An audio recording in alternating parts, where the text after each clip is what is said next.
Starting again. All right, and we're back. There was a slight glitch, so this is gonna either be edited together or it'll be two parts, like I did Yeah. with when I did the podcast with Ali, Glitter Geek Ali, who hopefully will be with us next week when we talk about Solo.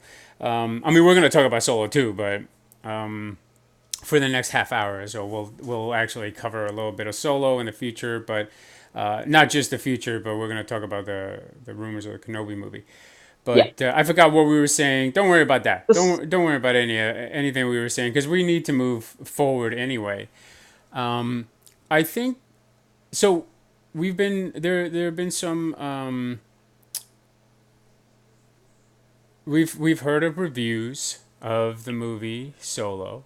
They're okay. You know, they're not great reviews. Some people really loved it. Some people were a little bit down on it. But I'm not worried about that. I'm actually kind of encouraged when a movie like this gets the kind of review. I actually kind of expected this even before I heard hmm anything about the movie, that it was not going to be as well received. First of all, you're changing who the actor is, and like he's not doing an impression of Harrison hmm Ford, and I think that that's okay. And I haven't seen the movie yet, so I don't know how I'm gonna feel about it. I might, not like it. I mean, there's always the possibility that I won't like it, but I think that this is the type of thing we need right now in Star Wars. You have to make Thor 1 at some point.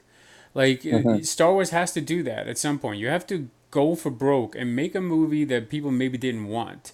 It didn't work all that well for Thor, although Thor did well enough at the movies, and it hmm and it spawned the third movie eventually.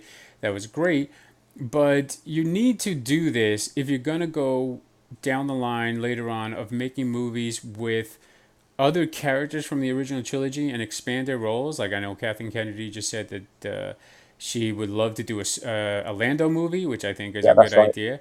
Yeah. I've heard even rumors of a Leia movie. I've heard rumors of everyone's heard the rumor of the Boba Fett movie because they were actually going to make that at one point. Bring it on. And we know of the Kenobi movie, which is not going to be well, it's an original trilogy character, but it's going to be based on the prequel character most likely. Yeah. And I think even if you have to make a not great movie, but one that people like enough and go to and makes money, you have to do that. You cannot treat Star Wars forever as if it's a religion. You have to stop treating Star Wars as a religion, and you have to start treating it like with care, but like not like it's precious. Star Wars is not precious. Stop treating it like it's precious. It's not a little baby, and if you constantly treat it like it's precious, it's like we talk about like misogynists or men who lean on the patriarchy, who idealize the women that they either want to be with or are with, and that diminishes their power, diminishes who they are as individuals when you do that. That's why people don't understand when you say like, oh, don't put a woman on a totem pole. They tell a man that. It's because you are not allowing them to stand as individual beings. And the same works for these films. You can't idolize them so much that they become bigger than they are in your mind, so that if anything changes, if one of these Star Wars movies stinks up the bathroom because it went to, and you go, oh man, you're not supposed to take a dump. You're not supposed to take a dump, and this is like a very male thing. Men understand this part, where they're like grown up, like, oh, women don't fart, women don't Mm. shit. And it's like you grow up with that, and so you have a collective of men who believe that. I feel like very much like right now, the Star Wars fandom that's highly against the changes in Star Wars are also the ones who are firmly planted in the patriarchy, who are these kind of like bigots, who are these women hating men, these fucking guys who blame women for them not being able to get laid and all this other shit. I Mm. think there is a through line in that of, and I'm not saying that the critics are that, but I'm saying like the fans who are overreacting, who are going to Rotten Tomatoes and downvoting these movies because Yeah. Disney's ruining. I don't think it's about Disney as much. I think it's about that they feel like there's a woman in charge, Kathleen Kennedy. They're putting women at the forefront of these movies, and they are showing that men are not awesome in every turn. You know, that's why they complain about Haldo not telling a subordinate the plan, Mm. the Yeah, secret interesting. plan. Yeah. Like there are these things that they overreact to, and then they go, oh, this is because you have a woman in charge. And so when you put a Mm. woman in charge, or you put a feminist male in charge of a movie, then this is what happens. You screw it up, and they can't like distance themselves from that. So it's going to be interesting to see, because we don't know yet, how that reaction by that base is going to be to Solo, because it's a movie about a man. Mm. And so I wonder if they're going to only pick apart. So this will be interesting to watch for fandom wise. Are they going to pick apart the empowered females in these movies, and argue that Solo is disempowered because of those empowered females? Or are they actually going to like the movie simply because there's a man in the lead role? And Yeah. will they rage against what they perceive as critics being unfair to a man? So that's something I would say look for, because I can you can pretty much find a lot of these negative reviews about these movies has been from that base. Now, I'm not saying all of Yeah. it. There's definitely people I, who did. There's a friend of mine who is a woman who did not like The Last Jedi because she just felt like it didn't pay off in any way that she wanted. She didn't like the characters, all this other stuff. That's fine. I have no issue with that kind of criticism. It's just that these like big extremes. So Solo right now, with these kind of lower reviews, I think is actually helping it. I think it's helping it mm, because it's going to pacify a little bit the extremists who were ready to pounce on it if it got a 95 on Rotten Tomatoes, which doesn't mean what it mm. appears to mean. But it's at 70% or something right now. I think that may actually allow it to have a maybe a free pass that it wouldn't have had if it had been well received by critics. What do you think? Mm. I think that, well, first of all, I think that Star Wars, I think the characters are bigger than the actors personally. You know, I think they're all going to outlive, um, these characters are going to outlive these actors far into the future. And I think that people need to understand that these people who say, not my Star Wars, this isn't what I wanted, you know, maybe they just don't like Star Wars that much. Maybe they like the original trilogy. Maybe they like A New Hope. Maybe they like Empire Strikes Back. Maybe they don't like Star Wars as a whole. Maybe they just like them films. Maybe they shouldn't be called Star Wars fans. Maybe they're just fans of those films. I think that to move forward, you need to be prepared to see changes, like Harrison Ford is not going to play young Han Solo. You know, Luke Skywalker. There's going to be a film eventually where I doubt they'll do a Luke Skywalker origin film because we've already had three of them. But let's say we do a movie with young Luke Skywalker set between Empire and Jedi. It's not going to be Mark Hamill playing it.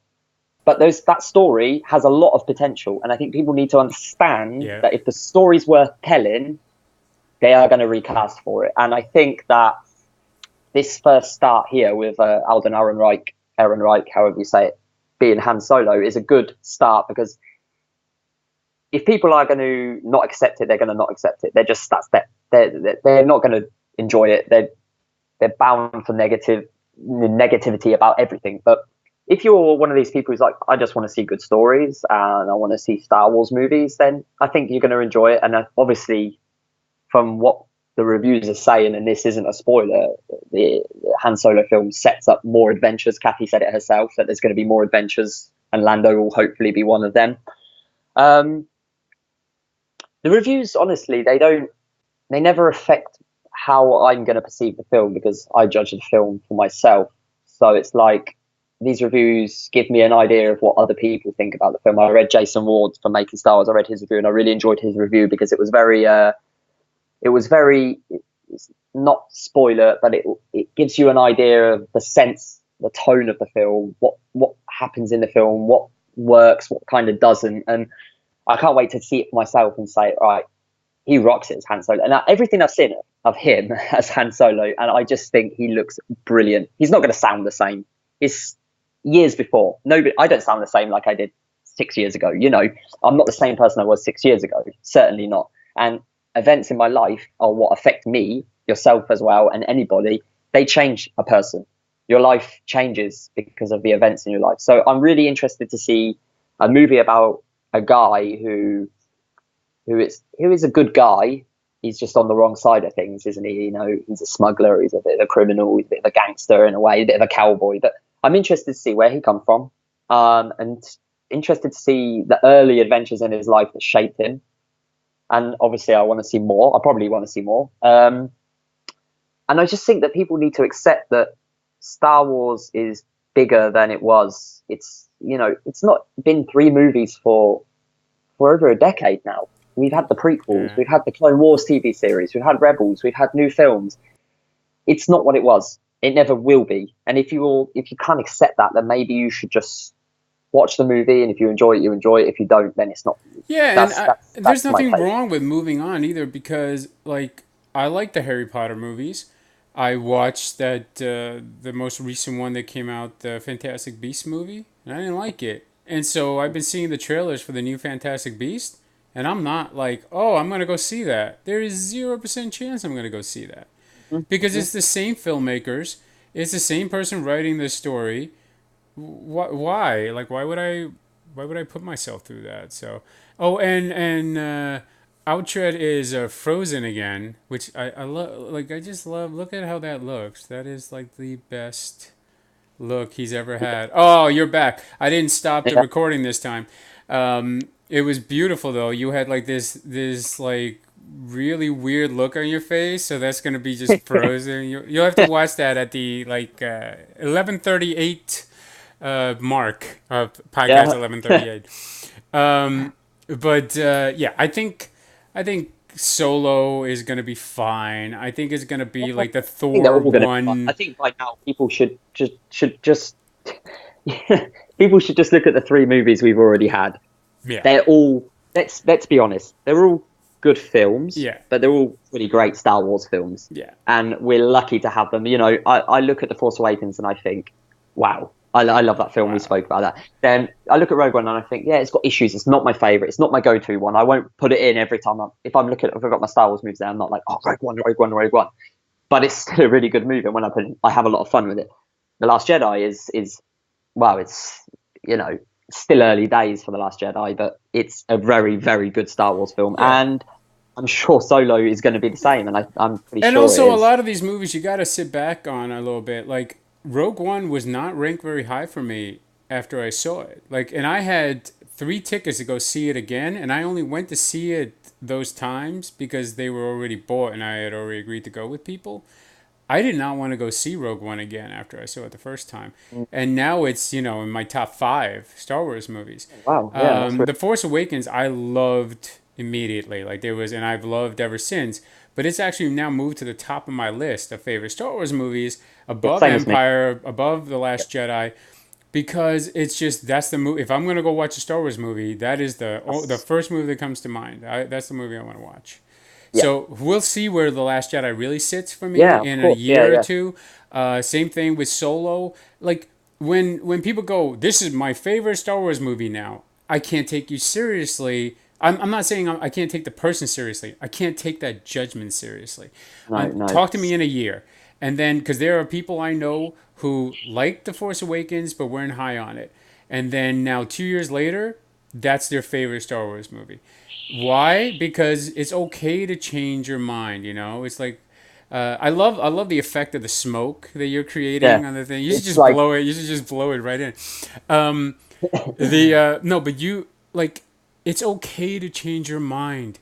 You can love something, and then we all did it after the original trilogy. You know, I'm much older than you, and we did not love Empire Strikes Back when I was a kid. And then early reviews weren't great, were they? So, no. And 10 years later, we loved it. It's okay to change your mind. I think there are people who think that there's power in never changing your mind. I think there's weakness in never changing your mind.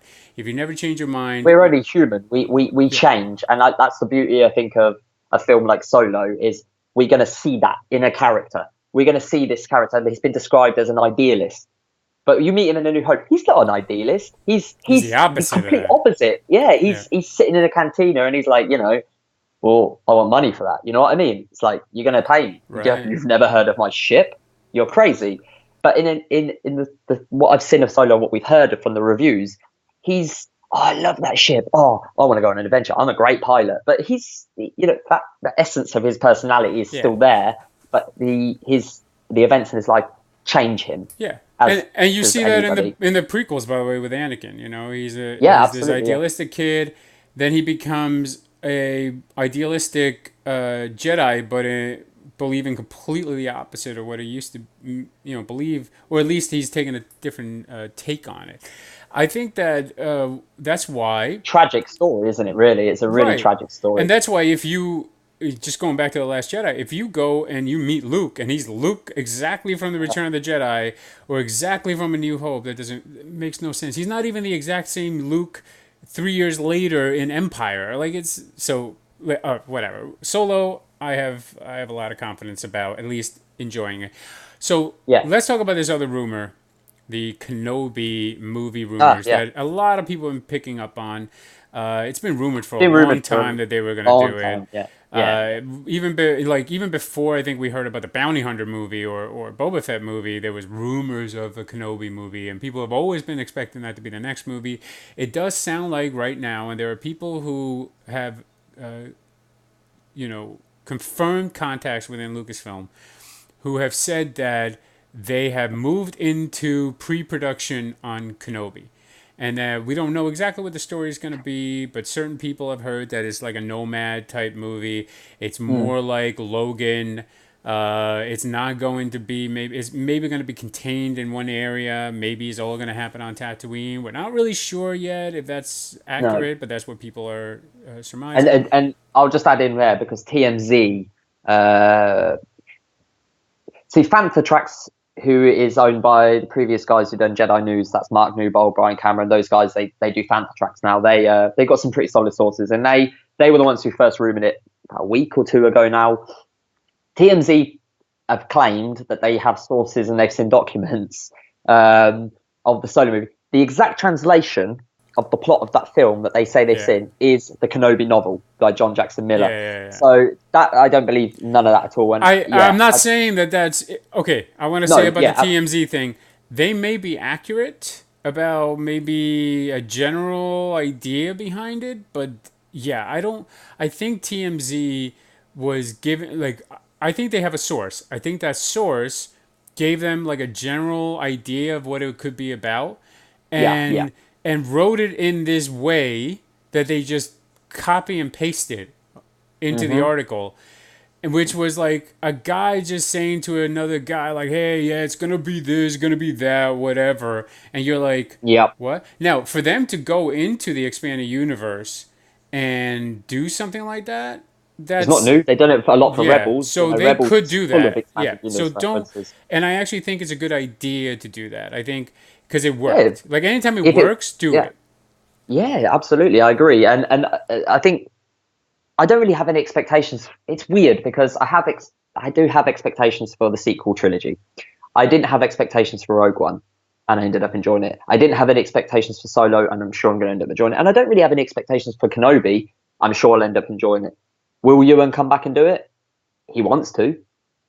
Is it? I don't see him not coming back. I'm sure he will. What's the story going to be? There's so many possibilities. There is so many possibilities for what they could do with that story. If he's on Tatooine, we know, and I don't read the comics, but we know that at this time there is other surviving Jedi flying around the galaxy doing stuff. You know, Vader. There's so many opportunities there for that film. We could even have, a really great scene of Kenobi watching over Luke. Playing with his Yeah, fighters in we'll the get there. backyard or Yeah. flying the can't remember the name of his ship now. The one that he damn, what's the name? I can't believe I can't remember that now. Womp rats shooting womp rats, with Biggs Oh, down. We could see him T67. I want no, whatever it that's the is, snow speeder. Can't remember whatever. now. Damn How it, come I that's can't? Yeah, like a gonna New bug me Hope. now. I That know, is. a New Hope. Yeah. So there's so many possibilities, and that's what I love about these standalone films is that there's a lot of possibility, Yeah, and they're not restricted by anything because obviously they have timeline canon. restrictions to Yeah, the they're point, restricted by canon canon. Yeah, restrictions, but but they can do what they want with it And within even the with region. canon restrictions, we see in Rogue One, at the end of Rogue One, that didn't fucking matter because the greatest violation of canon, probably in the entirety of everything, is the scene that so many people say is the best scene in the movie, which is Vader fucking losing his shit and kicking I love ass, it. I and do love it then though. and then 5 minutes later he can barely move. When he's fighting Kenobi, yeah. Frankenstein, I'm See, Frankenstein. I've seen, and I think it was Jesse was discussing it the other day on Twitter with somebody. I'm sure it was him, but forgive me if it wasn't. But it's why did they never touch up that scene for the special editions? Why? That was the one scene Yeah. they could have I mean, touched I've up heard, that duel. and I think I've mentioned this on podcasts before, but I heard from people who worked at Lucasfilm that was something that a lot of people at Lucasfilm asked George to do. They were like, "Hey George, how about And he was just like, "No, Ow, ow, ow. no, we're not gonna do it. No, Oh, no." I love George. I love it. I do love him. He's I he love makes an him. I'm impact just on me. saying, like that was one of his weirdest decisions. Like everything else you touched up, but you wouldn't touch that. And I don't know if But maybe it meant something special to him, and that's why he didn't want to do it. But I don't know. there's a really funny story of George, and I can't remember. I probably heard it on Now This Is Podcasting, but there's a funny story. Do you know she was from the EU? She was the Sith Twi'lek, Darth Talon, the red and black Sith Twi'lek. Yeah, I Y- guess I barely Yeah, remember. she. Anyway, apparently in a meeting at one time because there was a Maul game planned for LucasArts, so Darth Maul game, and she was designed. And apparently George walked into a meeting. I don't want to get this wrong, but the gist of the story is George walked into the meeting and was like, "Oh," picked up the model of Darth Talon, put her next to Darth Maul, and was like, "They're friends." Oh God. And I'm just sort of, I love him, and he did great things, but I'm really happy he's not making these new films because Well, the one thing I really admire about Luke, and Filoni has talked about this, is that Star Wars wasn't precious to him. Like mm, he didn't look at it and go, "Oh, this is this grand thing." Like he was like, "No, this is a thing I created, and we can play in it." And I think that that's something that someone like Filoni or even Ryan Johnson really appreciated. Is like, yeah, it shouldn't be this precious. It should be about the storytelling and not about So whatever you want to do. Now, it doesn't mean you're going to always make good decisions, and that's always the fear the fans have is that it's so precious to them that they want the people making it to take it as seriously. And I think a good example of that is how Marvel is run right now by Feige, and that it is precious to him, but he's taking the things that he knows are the most precious, making sure those are protected, and then the rest of it he's playing with. And I mm. think that's the way it works. I think that's the best way to work. I think that's why, and that's what Lucasfilm is trying to do. They're trying They're doing a to, good job. yeah, They're they're doing a trying good to job. be very respectful of the storylines that they think work, of the characters they think work, and then you have to let storytellers tell a story within that story without telling them they can't do it, because Yeah, that's what DC's problem is right now. And so exactly, DC exactly. has too many cooks in the kitchen, and you need to have, you can have people who offer ideas, offer ingredients, but you have to have one cook decide what ingredients are going to Yeah, be used in this meal, and that's what Lucasfilm has been doing. At least it has done with the saga stories. Yes, the Last Jedi, especially. Yeah, yeah, absolutely. more than Ryan any just did. other movie, and that's the Yeah, yeah. example of what we're going to get with the future of like Ryan's trilogy. I think David and Dan from Game of Thrones, their Hmm. trilogy, I think those are going to be more hands-off movies, and this is what they're Mm. saying. They're trying to sell to other filmmakers. We are leaving the Skywalker saga after JJ's taken it, and we're leaving after that. We're not doing that anymore. And so you can go make these, solo stories or Lando story or whatever you want to do, but you can also go make your own thing within this universe. And that is why Favreau. Favreau, he's going off to make a television show, which now apparently is half written, because Yes, that's where, three and years he after always Return of said the that Jedi. he wanted to play he wanted to like do his own thing. So the fact that he can He's do been writing that, it for years. He said. He said he's been writing it for years. That's brilliant. He's that's probably been sat at awesome. home and like, I So love the Star Wars. fact I'm that going to write a he's going to script. play in between Return of the Jedi and The Force Awakens, which is really, I think they have kind of shown their hand on this. that a lot of stuff is probably going to be coming out in after Episode 9. That's in between Hmm. the Return of the Jedi and the Force Awakens. Like maybe television stuff is going to be in between there, and There's the so many movies are going to years that they, expand in different yeah, ways. yeah. And I Yeah. think, and I spoke with Jesse about this, so we discussed this a lot. And there's so much possibility. It could be anything. But, the thing people are upset with The Last Jedi, Snoke, they were upset, oh, why do we get back? Just imagine if there was a scene when Kylo Ren walks in at the first meeting with Snoke, and Snoke goes, I am Darth Plagueis. I was born on the planet. Yeah, la, la, la, la. And he starts just, he doesn't need it. His character served his purpose.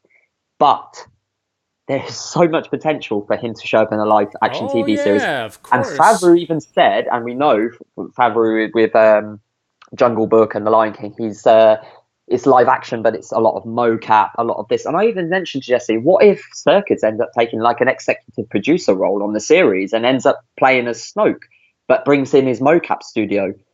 Because he said they're using a lot of high tech, I didn't even think high about tech. that, but that's a really good Yeah. point. Yeah. So, but we could potentially end up going into the unknown regions and meeting Snoke in this live action TV series. We could have all new cast of characters, but this Snoke could end up playing a Circus secondary is character. also a director, so Exactly. he directed the Hobbit. He was a second unit director on the Hobbit movies. He directed his own movie recently. He's doing another movie too.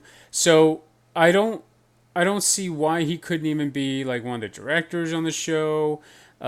He could be very involved. It would be great. I had never even thought about that, but now that you mention it, it actually makes sense why he would set it after Return of the Jedi, because maybe he wants to do some of that build up And it's set after to the the Force Battle of Awakens. Jakku. Yeah, It's set after the Battle of Jakku, yeah. which is where the Empire goes into Wow, the unknown region. that's really So, interesting. Now I haven't even given it that much thought, because but just imagine if we had that the story was set about a bunch of ex-imperial officers, and they end up going into the unknown regions, and it's them fighting in the unknown regions, and then bang, who's this being we've met? Let's follow him. it's like every movie about like the Nazis, like after the fall of Nazi Germany, like you have these Nazis who scattered around. That's kind of like what yeah, Argentina, the Force Brazil, Awakens yeah, was kind of about that. Like this is the consolidated, former Nazis and the children of those former Nazis turning into this First Order.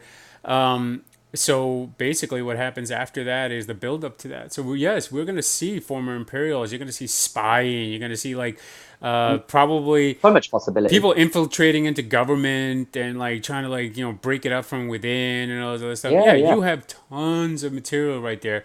You could even say it's like the Rome of Star Wars, like Mm, how Rome fell and then how it rose up again, which was always the yeah, plan for that show. They just ran out, they ran out of money or whatever. But they were supposed to show like the basically downfall of the Roman Empire or the Caesar's Rome, and yeah. then the Caesar's build up Rome. Yeah. again of Augustus and all that stuff. And we never saw that because we saw it like very quickly in the last couple of episodes of that show because they were wrapping it up. Mm. But I think you can. There's so much there, and I think that's the future of Star Wars is so much bigger than what it is now and what it Bigger has than been. Han, Luke, and Leia. Yeah, It is bigger than Han, Luke, and it Leia, is. Time to and get I over think that. Like people need to it get is, over it or and I leave think this fandom. people have to realize is that Episode 9 now we've got no Han. Potentially going to have Luke. I imagine he'll show up in some capacity. Leia, we don't know right now. I mean, this would be a good segue into Episode 9, wouldn't it? We were going to talk Yeah, I just a mean, little bit we about talked a Episode. little bit about it, but yeah, we should. But yeah, I mean, we don't know what's going to happen with Leia. We obviously we lost Carrie Fisher, and we don't know what's going to happen now with her character in Episode 9. Me and you have spoken about different possibilities and stuff, but this is essentially going to be the end of Rey's story, Finn's story, Kylo's story, and Poe's. And I'm more interested in that than I am in seeing Luke come back as a Force ghost. And Luke's story was great in The Last Jedi, as I mentioned, but I found myself gravitating more toward Rey and Kylo in that story, and I found them more interesting than anybody else's. So yeah, I think it's time to move on. And this has always been about passing on the baton. Han passed on the baton. Luke's passed on the baton. Leia, she passed on the baton in The Last Jedi. Yeah. She did do that. She passed it on to Poe at the end. There's that scene where everyone looks at her She and goes, actually "What are you looking also at me for?" she also literally passes on the baton when she hands or she touches Ray, with the lightsaber. So that's also almost like the passing Yeah, of the baton of the, you're the next Force user who's going to put the Jedi Order together.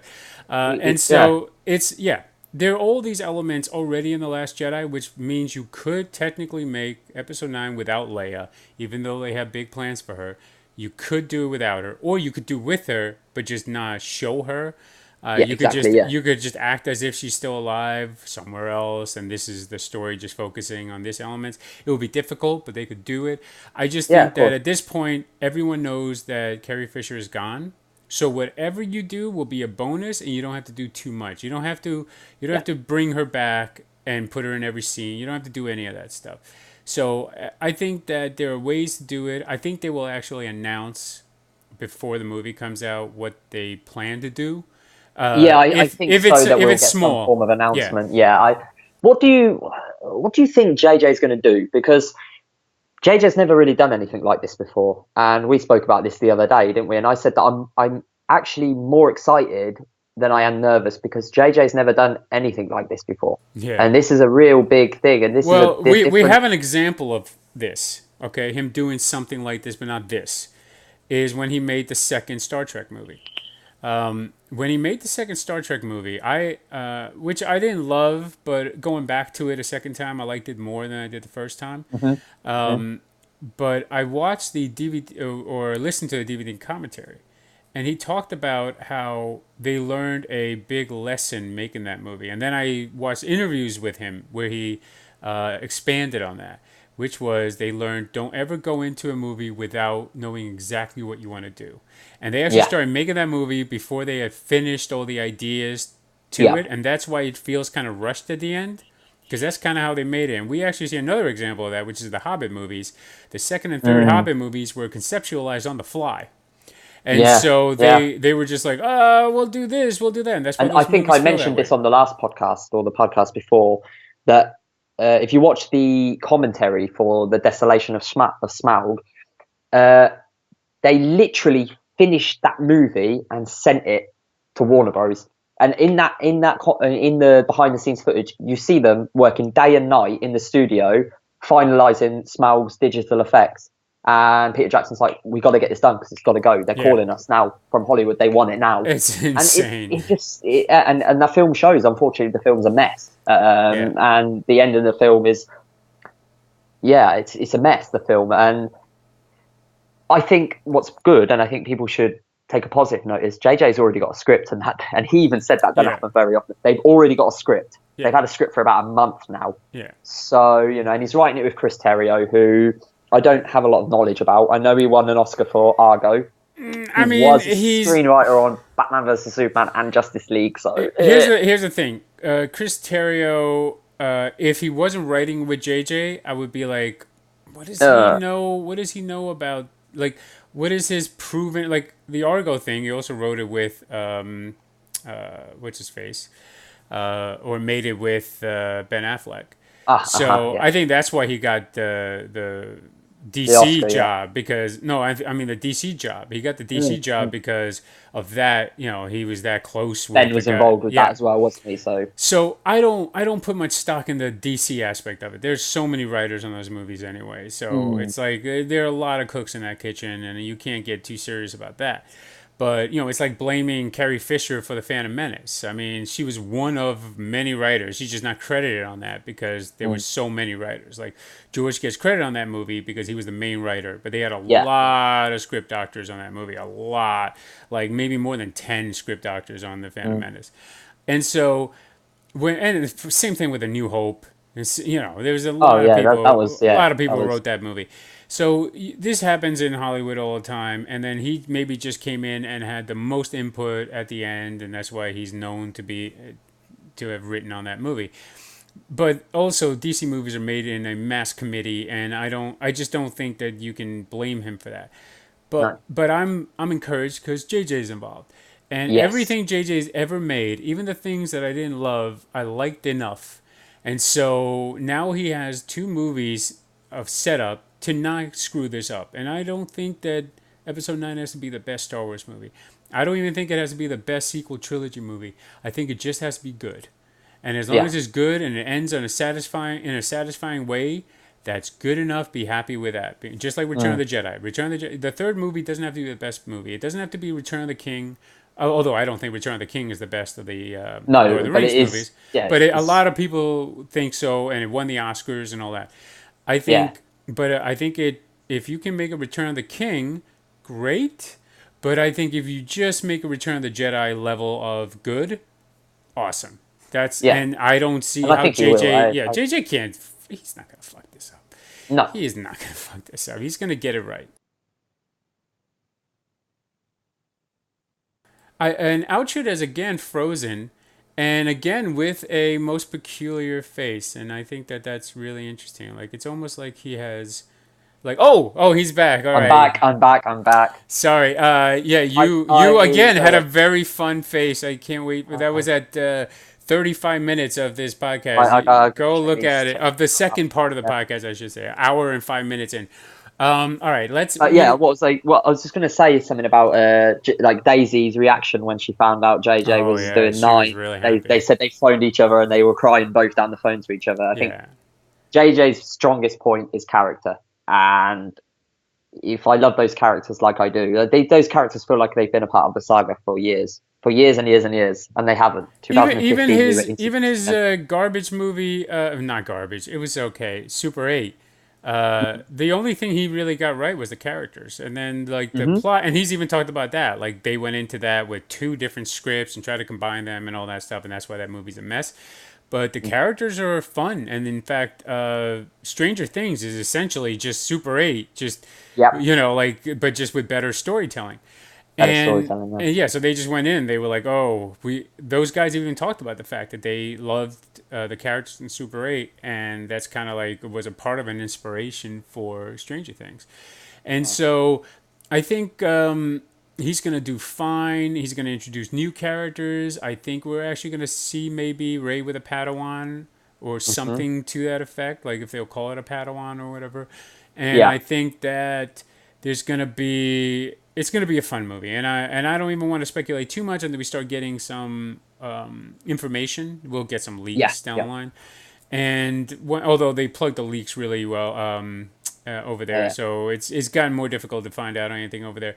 But I think it's gonna be interesting. Oh, we gotta end this. It's getting a little bit late for both of us. I gotta go do some stuff. But did you see Deadpool 2 yet? I haven't yet, but I Okay. do plan on going to see it after So Solo. I'll just That's say the. one thing about that. I think that Deadpool 2 is the example of the movie that I would love for episode 9 to be, which is it Hmm. doesn't have to be as good as the one that came before it or anything that came before it. Just be entertaining. And so Yeah. even at Yeah. the end, I'm like, okay, it wasn't great, but it was good. And I would Yeah. watch Yeah. it again. That's all I need for episode 9. Hell, that's all I need for any Star Wars movie. To be just as Yeah. good as Deadpool 2 or even Guardians of the Galaxy 2.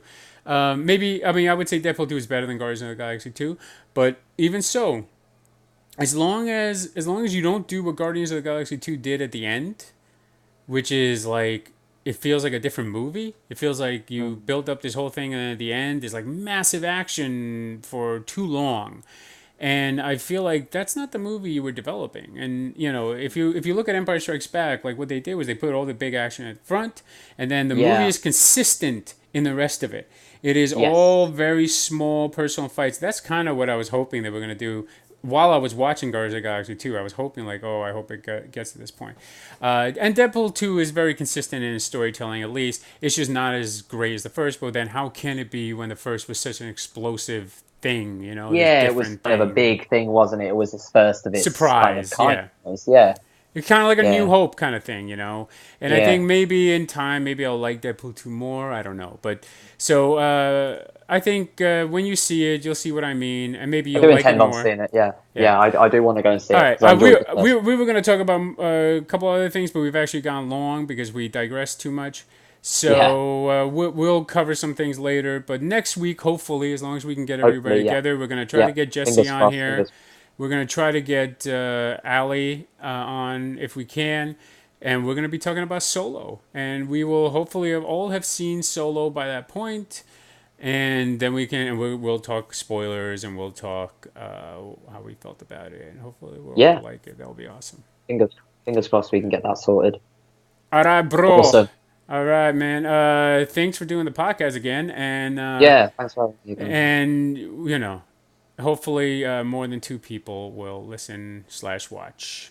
Say Yeah. say goodbye to the people. Bye bye. Yeah, yeah.